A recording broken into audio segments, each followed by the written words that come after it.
विधायिका बनाता है, और उसको लागू कौन करता है? उसको लागू करता है कार्यपालिका।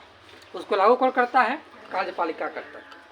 दूसरी बात, अब हम आगे धीरे धीरे डिटेल में बात करेंगे कि कार्यपालिका में कौन कौन लोग शामिल होते हैं, और विधायिका में कौन कौन लोग शामिल होते हैं, और न्यायपालिका में क्या होता है।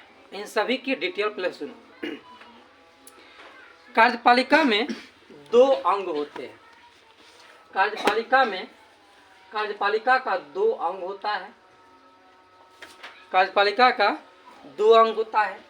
एक होता है केंद्रीय अंग, एक क्या होता है? केंद्रीय अंग, और एक होता है राज्य अंग। क्या होता है? राज्य अंग। ये दोनों अंग मिल करके एगो कार्यपालिका बनता है। ये दोनों अंग मिल करके कार्यपालिका बनती है। कार्यपालिका के 2 अंग होते हैं, ठीक है। एक अंग होता है केंद्रीय अंग और दूसरा होता है राज्य अंग। अब बात रही कि सर केंद्रीय अंग में कौन होता है? केंद्रीय अंग में कौन कौन होता है? केंद्रीय अंग में सबसे नंबर 1 पर होते हैं राष्ट्रपति महोदय, भारत के पहला नागरिक। कौन होता है? राष्ट्रपति। केंद्रीय अंग में सबसे प्रमुख कौन होते हैं? राष्ट्रपति। भारत के संपूर्ण शक्ति में से सबसे ज्यादा पावर राष्ट्रपति के पास होता है। भारत के जो राष्ट्रपति है, ठीक है, उनके पास सबसे ज्यादा पावर होती है। सबसे ज्यादा पावर उन्हीं के पास होता है, लेकिन वो अपने पावर का इस्तेमाल खुद नहीं करते हैं। वो अपने पावर का इस्तेमाल खुद नहीं करते हैं। उनके पावर का इस्तेमाल, उनके शक्तियों का इस्तेमाल कोई अन्य लोग करता है। वो अपने पावर का इस्तेमाल किसी और व्यक्ति के माध्यम से करते हैं, वो खुद नहीं करते हैं। बात समझ में आई? केंद्रीय अंग में सबसे नंबर 1 पर आते हैं, सबसे प्रमुख है कौन? राष्ट्रपति, जिसको कहा जाता है नामित शक्ति। क्या बोला जाता है? नामित शक्ति, यानी कि ये सिर्फ नाम मात्र होते हैं। राष्ट्रपति सिर्फ नाम मात्र होते हैं। ये क्यों? क्योंकि ये अपने संपूर्ण पावर का इस्तेमाल खुद नहीं करते हैं, बल्कि इनके संपूर्ण पावर का इस्तेमाल किसी और के माध्यम से किया जाता है। दूसरा है उपराष्ट्रपति, और दूसरा अंग कौन है? उपराष्ट्रपति, ठीक है। और तीसरा है प्रधानमंत्री। कौन है? प्रधानमंत्री, ठीक। और चौथा है मंत्रिपरिषद। चौथा कौन है? मंत्रिपरिषद। हमारे यहाँ मंत्रिमंडल 2 स्तर पर होती है। एक मंत्रिमंडल होता है केंद्र स्तर पर, और एक मंत्रिमंडल होता है राज्य स्तर पर, ठीक है। अभी हम केंद्रीय अंग की बात कर रहे हैं, तो सिर्फ भारत में जिसको हम केंद्र सरकार कहते हैं, रियल में वो केंद्र सरकार नहीं, संघ सरकार है। संघ सरकार इसलिए कह रहे हैं। हमको एक चीज बताइए, क्या ऐसा है कि कोई एक राज्य ही वोट दे करके, अपना मत दे करके मोदी जी को केंद्र में बैठा दिया है? क्या ऐसा बात है? नहीं, बल्कि हमारे भारत के कई राज्य, बिहार, यूपी, उत्तराखंड, पंजाब, हरियाणा, इन सब जगहों के लोग इनको वोट किए हैं, और तब जाकर के इनकी सरकार बनी है। तो ये एक तरह से संघ सरकार है, या इसको हम केंद्रीय सरकार नहीं कह सकते। क्यों नहीं कह सकते? देखिए, फर्क ये है संघ सरकार में और केंद्र सरकार में।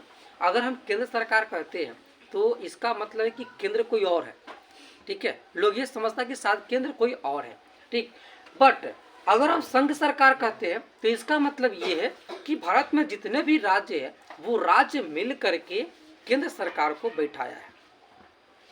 बात समझ में आई कि नहीं है? चलिए, तो हम बात कर रहे थे केंद्रीय अंग के। जो केंद्रीय अंग है, इसमें सर्वप्रथम आते हैं राष्ट्रपति महोदय, उसके बाद उपराष्ट्रपति महोदय, उसके बाद प्रधानमंत्री, और उसके बाद आते हैं मंत्रिमंडल, ठीक है। मंत्रिमंडल या मंत्रिपरिषद, ठीक। अब देखिए, मंत्रिपरिषद के 3 अंग होते हैं। मंत्रिपरिषद के भी 3 अंग होते हैं, इतना ध्यान रखिएगा। मंत्रिपरिषद के 3 अंग होते हैं। एक होते हैं केंद्रीय मंत्री। एक कौन होते हैं? केंद्रीय मंत्री। और एक होते हैं राज्य मंत्री। कौन होते हैं? राज्य मंत्री। और एक होते हैं उप मंत्री। कौन होते हैं? उप मंत्री। ठीक, अब ये देखिए, यहाँ पर विधि बनती है, यहाँ पर बिल बनता है। बिल को लागू कौन करता है? बिल को लागू करने की बात आती है राष्ट्रपति पर। किस पर आता है? राष्ट्रपति पर। ठीक है, ये लोग इस बिल को लागू करते ये लोग राष्ट्रपति लोग, उपराष्ट्रपति, प्रधानमंत्री, मंत्री परिषद में, चाहे केंद्रीय मंत्री हो, राज्य मंत्री हो, चाहे उप मंत्री हो, ये लोग मिल करके उस बिल को लागू करते हैं, उस बिल को आगे लेकर के जाते हैं। बिल बनाने का अधिकार इन लोगों के पास नहीं है। ये लोग सिर्फ बिल को लागू कर सकते हैं। कोई भी विधि होगा, कोई भी एक्ट बनानी होगी, वो एक्ट सिर्फ विधायिका बनाएगा। उस एक्ट को लागू कौन करेगा? उसको लागू करेगा कार्यपालिका। कार्यपालिका में कौन है? राष्ट्रपति है, उपराष्ट्रपति, प्रधानमंत्री, मंत्री परिषद। और मंत्री परिषद में भी 3 भाग होते हैं, केंद्रीय मंत्री, राज्य मंत्री, उप मंत्री। अब एक चीज मैंने बताया कि राष्ट्रपति के पास अधिक शक्ति होता है, अधिक पावर होता है, लेकिन वो खुद अपने पावर का यूज नहीं करते। ठीक है, उनके पावर का यूज कौन करता है? प्रधानमंत्री, मंत्री परिषद। उनके पावर का यूज कौन करते हैं? प्रधानमंत्री और मंत्री परिषद। ये लोग उनके पावर का यूज करते हैं। राष्ट्रपति खुद अपने पावर का यूज नहीं करते। ठीक, अब हम आगे बात करेंगे राज्य अंग का। राज्य अंग कौन कौन होता है? राज्य अंग कौन कौन होता है? देखिए, राज्य अंग में आता है राज्यपाल। राज्य अंग में कौन आते हैं? राज्यपाल। ठीक है, राज्य अंग में होता है मुख्यमंत्री। कौन होते हैं? मुख्यमंत्री। और राज्य अंग में होते हैं मंत्री परिषद, यानी कि राज्य स्तर पर जो मंत्री परिषद बनाया गया है वो लोग रहते हैं। बात समझ में आए? कार्यपालिका के 2 अंग है। कार्यपालिका के 2 अंग होते हैं। एक होते हैं केंद्रीय अंग। तो केंद्रीय अंग में कौन कौन होते हैं? राष्ट्रपति, उपराष्ट्रपति, प्रधानमंत्री, मंत्री परिषद। ठीक है, और राज्य अंग में कौन होते हैं? राज्यपाल। राज्य स्तर पर राज्यपाल प्रमुख होते हैं। राज्य स्तर पर राज्यपाल प्रमुख होते हैं। उसके बाद मुख्यमंत्री, उसके बाद मंत्री परिषद। ये लोग क्या होते हैं? ये लोग जो है, ये लोग इसके द्वारा जो विधि बनी है, जो बिल बनी है, इसको ये लोग लागू करते हैं। क्या करते हैं? लागू करते हैं। ठीक, अब एक और चीज देख लीजिए। कार्यपालिका में 2 तरह के सदस्य होते हैं, उसको भी देखते चलिए। जो कार्यपालिका होते हैं, इस कार्यपालिका में 2 तरह के सदस्य होते हैं। एक होता है अस्थाई सदस्य। एक कौन होते हैं? अस्थाई सदस्य। और एक होता है अस्थाई सदस्य। क्या होते हैं? अस्थाई सदस्य। ठीक, अस्थाई सदस्य में IAS हो गया। कौन हो गया? IAS, जो परमानेंट है। 62 साल के लिए, 60 साल के लिए इनको परमानेंट कर दिया गया है कि आपको इतने दिन तक हमारे यहाँ जो बिल बन रहे हैं, जो एक्ट बन रहे हैं, जो नियम कायदे कानून बन रहे हैं, इसका पालन करवाना किसका काम है? IAS का। इसका पालन करवाना किसका काम है? इन लोगों का काम है इसका पालन करवाना। इसमें मैंने कहा कि 2 तरह के सदस्य होते हैं।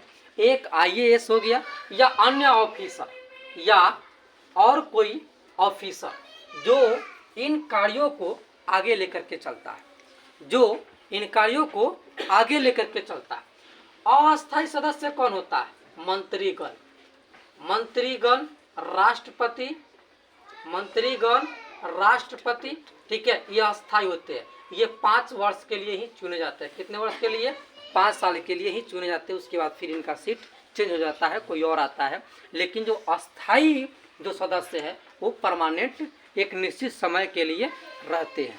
लेकिन मंत्री हो गया, ठीक है, मंत्री हो गए, राष्ट्रपति हो गए, ये निश्चित समय के लिए नहीं रहते हैं, या कुछ ही समय के लिए अस्थायी रहते हैं। आज कोई और है, कल कोई और होगा, परसों कोई और होगी। ठीक,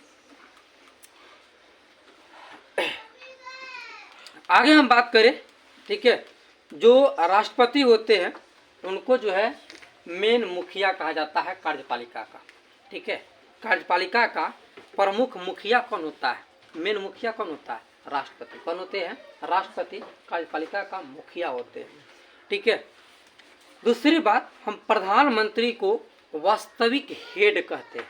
जो प्रधानमंत्री होते हैं, ठीक है, इन प्रधानमंत्री को वास्तविक हेड कहते हैं। वास्तविक हेड इसलिए कहते हैं, ठीक है, इनको वास्तविक हेड इसलिए कहते हैं क्योंकि ये राष्ट्रपति के संपूर्ण शक्तियों का यूज करके उस बिल को क्रियान्वित करते हैं, उस बिल को लागू करते हैं, उस बिल को आगे लेकर के चलते हैं। इसलिए हम कहते हैं कि प्रधानमंत्री, देखो कहने के लिए राष्ट्रपति मुखिया है, कहने के लिए राष्ट्रपति मुखिया है, लेकिन उस राष्ट्रपति के बाद प्रधानमंत्री प्रमुख मुखिया कहलाते हैं क्योंकि वही उस बिल को लेकर के आगे चलते हैं, ठीक।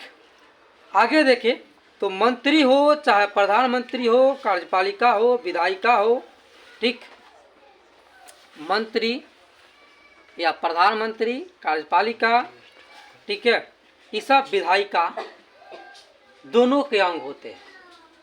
मंत्री और प्रधानमंत्री, कार्यपालिका और विधायिका दोनों का अंग होते हैं। देखो मैंने यहाँ पर कहा प्रधानमंत्री, प्रधानमंत्री विधायिका का भी अंग होते हैं। आगे देखिए, आगे हम बताते चल रहे हैं, ठीक है। जो विधायिका है इसके भी दो अंग होते हैं। जो विधायिका है इसके भी कितने अंग होते हैं, इस विधायिका के भी दो अंग होते हैं, ठीक। इस विधायिका के भी दो अंग होते हैं, एक होता है केंद्रीय अंग और एक होता है राज्य अंग। एक कौन होता है, केंद्रीय अंग और एक होते हैं राज्य अंग, ठीक। विधायिका के भी दो अंग होते हैं, केंद्रीय अंग और राज्य अंग। देखिए अगर केंद्र के लिए बिल बनाना है, ठीक है, यानी कि अगर पूरे भारतवर्ष के लिए कोई कानून बनानी है, कोई बिल बनानी है या देश की सुरक्षा के लिए कोई नियम कायदा कानून बनाना है, ठीक है, तो इसके लिए नियम कायदा कानून कौन बनाएगा, केंद्रीय सरकार। कौन बनाएगा, केंद्रीय सरकार, संघ सरकार उसके लिए नियम कायदे कानून बनाएंगे। अगर राज्य के लिए कोई बिल बनाना है तो कौन बनाएगा, राज्य सरकार बनाएंगे। कौन बनाएंगे, राज्य सरकार। यानी कि देखो बिल बनाने के लिए तीन सूची हमारे संविधान में दर्ज है, ठीक है। एक है केंद्र सूची, दूसरा है राज्य सूची और तीसरा है समवर्ती सूची। और तीसरा क्या है, समवर्ती सूची। केंद्र सूची के तहत केंद्र सरकार अपने देश की सुरक्षा के लिए बिल बना सकते हैं, ठीक है। राज्य की स्थिति को सुधार करने के लिए, जैसे थाना बनाने के लिए थाना में क्या करना नहीं करना है, यहाँ की अस्पतालों के क्या सुधार करना नहीं करना है, इसके लिए जो भी नियम कायदे कानून बनेंगे वो राज्य सरकार बना सकती है, ठीक है। और जो समवर्ती सूची है उसके तहत राज्य सरकार और केंद्र सरकार दोनों मिल करके नियम बना सकते हैं। यानी कोई ऐसी झंझट होती है, कोई ऐसी मतलब की बात होती है जो कि किसी एक से लागू नहीं हो पा रहा, तो इसको लागू करने के लिए दोनों सरकार की सहमति जरूरी है और वो दोनों सरकार मिल करके समवर्ती सूची के तहत जो है वो अधिनियम बना सकते हैं, कोई बिल पास कर सकते हैं, ठीक है। चलिए आगे हम बात करें तो हम कह रहे थे कि जो विधायिका है इसके भी दो अंग होते हैं, ठीक। एक है केंद्रीय अंग, तो केंद्रीय अंग में होते हैं संसद। कौन होते हैं, संसद, ठीक है। एमपी, कौन होते हैं, एमपी। एमपी का फुल फॉर्म होता है मेंबर ऑफ पार्लियामेंट। क्या होती है, मेंबर ऑफ पार्लियामेंट, ठीक, संसद। और दूसरा होते हैं विधानमंडल। और दूसरा कौन होता है, विधानमंडल, ठीक है। ये विधानमंडल क्या है, राज्य अंग है और संसद क्या है, केंद्रीय अंग है। संसद क्या है, केंद्रीय अंग है, ठीक है। केंद्र स्तर पर अगर कोई विधि बनानी हो तो ये संसद से बन सकती है। कहाँ से बन सकती है, संसद से। अगर केंद्र के लिए संपूर्ण भारतवर्ष के सुरक्षा के लिए किसी भी चीज़ के लिए अगर कोई बिल बनती है तो उस बिल को संसद भवन में बनाया जा सकता है। कहाँ पर बनाया जा सकता है, पार्लियामेंट में, ठीक है। अगर राज्य के हित के लिए कोई बिल बनानी है तो फिर वह विधानमंडल में बनेगा। कहाँ पर बनेगी, वह विधानमंडल में बिल बनेगी, ठीक है। अगली बात करें तो जो संसद है इसकी दो शाखा होते हैं। जो संसद होता है, ठीक है, इसके दो शाखा होते हैं। सांसद नहीं कह रहे हैं, संसद कह रहे हैं, ठीक है, पार्लियामेंट। हम क्या बात कर रहे हैं? पार्लियामेंट की बात करें, संसद की, ठीक है। इस संसद के भी दो अंग होते हैं। संसद के भी कितने अंग होते हैं? संसद के दो अंग होते हैं, ठीक है। एक होता है हमारा लोकसभा। क्या होता है? एक हमारा लोकसभा और एक होता है हमारा राज्यसभा। क्या होता है? एक लोकसभा और एक राज्यसभा। इस हम किस में पढ़ रहे हैं? इस सब सिर्फ हम विधायिका में पढ़ रहे हैं, विधि बनाने, विधायिका विधि बनाने वाला, ठीक है। हमने सबसे पहले देखा कि विधायिका के दो अंग होते हैं, केंद्रीय अंग और एक होता है राज्य अंग। इस केंद्रीय अंग में संसद शामिल है और संसद में दो अंग होते हैं और संसद के दो अंग होते हैं। एक होता है लोकसभा और एक होती है राज्यसभा। एक होता है लोकसभा और एक होता है राज्यसभा। जो विधायिका है, ठीक, जो विधायिका है, इस विधायिका के भी दो अंग होते हैं। इस विधायिका के भी दो अंग होते हैं। एक होता है विधानसभा। क्या होता है? एक होता है विधानसभा और एक होता है विधानमंडल। एक क्या होता है? विधानसभा और एक होता है विधानमंडल, ठीक है। जो विधायिका है इसके दो अंग है, एक है केंद्रीय अंग, एक है राज्य अंग। केंद्रीय अंग के अंग है संसद और राज्य अंग के अंग है विधानमंडल। जो संसद है इसके दो अंग होते हैं, लोकसभा और राज्यसभा। और जो विधानमंडल है इसके भी दो अंग होते हैं, विधानसभा और विधानमंडल। कौन कौन होता है? विधानसभा और विधानमंडल, इसके भी दो अंग होते हैं। और देखिए, लोकसभा और राज्यसभा में कौन होते हैं? तो लोकसभा और राज्यसभा में होते हैं सांसद महोदय। कौन होते हैं? सांसद महोदय, एमपी, मेंबर ऑफ पार्लियामेंट। बात समझ में आए? संसद में कौन होता है? चाहे वो संसद की लोकसभा हो या राज्यसभा हो, वहां पे कौन व्यक्ति होता है? वहां पे कौन व्यक्ति है जो वहां पे नियम बनाने का काम करता है, जो कोई बिल बनाने का काम करता है? तो वो है सांसद। कौन होते हैं? सांसद, जिसको हम आप चुन करके अपने संसदीय क्षेत्र से उसको भेजते हैं, ठीक है। वो हमारे लिए, अपने देश के हित के लिए कोई बिल बनाते हैं, ठीक है। ये कहाँ पर बनाते हैं? लोकसभा में और राज्यसभा में। कहाँ बनाते हैं? लोकसभा में या राज्यसभा में बनाते हैं। उसके बाद बात करें अगर हम विधानमंडल के, ठीक है, तो जो विधानमंडल है यहाँ इसके भी दो अंग होते हैं, विधानसभा और विधान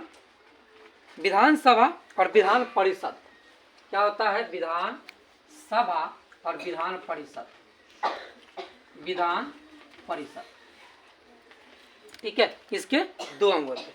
अब यहाँ पर देखिए, विधानसभा जो है, भारत में जितने भी राज्य हैं, अभी फिलहाल 29 राज्य है। कितने राज्य हैं? 29 राज्य है, ठीक है। भारत के प्रत्येक राज्यों में विधानमंडल मौजूद है, ठीक है। और हर राज्यों में विधानमंडल की जरूरत है। प्रत्येक राज्य में विधानमंडल की जरूरत है, ठीक है। और हर राज्य में विधानमंडल है भी, ठीक है।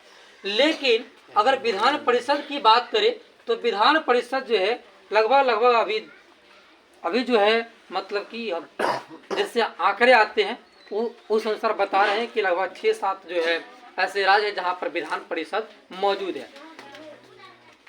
सभी राज्यों में विधानमंडल, सभी राज्यों में विधान परिषद क्यों नहीं है? देखिए, विधान परिषद राज्य सरकार अपने इच्छा से, अगर उसको इच्छा है कि हम यहाँ पर विधान परिषद रखें, तो वह अपने इच्छा से वहाँ पर विधान परिषद रख सकता है। अगर उसको इच्छा नहीं है कि हम यहाँ पर विधान परिषद नहीं रखें, तो वो अपने यहाँ विधान परिषद नहीं रखता है। वो अपने यहाँ विधान परिषद नहीं रखता है। बात समझे कि नहीं समझे?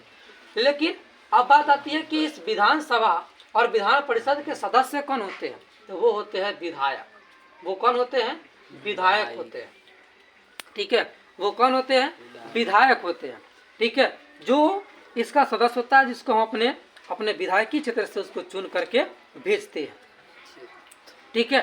तो ये जो अंग है, अब देखिए, इसमें प्रधानमंत्री भी होते हैं। अब कोई कहेगा सर हमने संसद में प्रधानमंत्री को और केंद्रीय मंत्रिमंडल को भी देखा है। जी है। देखो, प्रधानमंत्री जब संसद भवन में पहुंचते हैं, जब वो पार्लियामेंट में पहुंचते हैं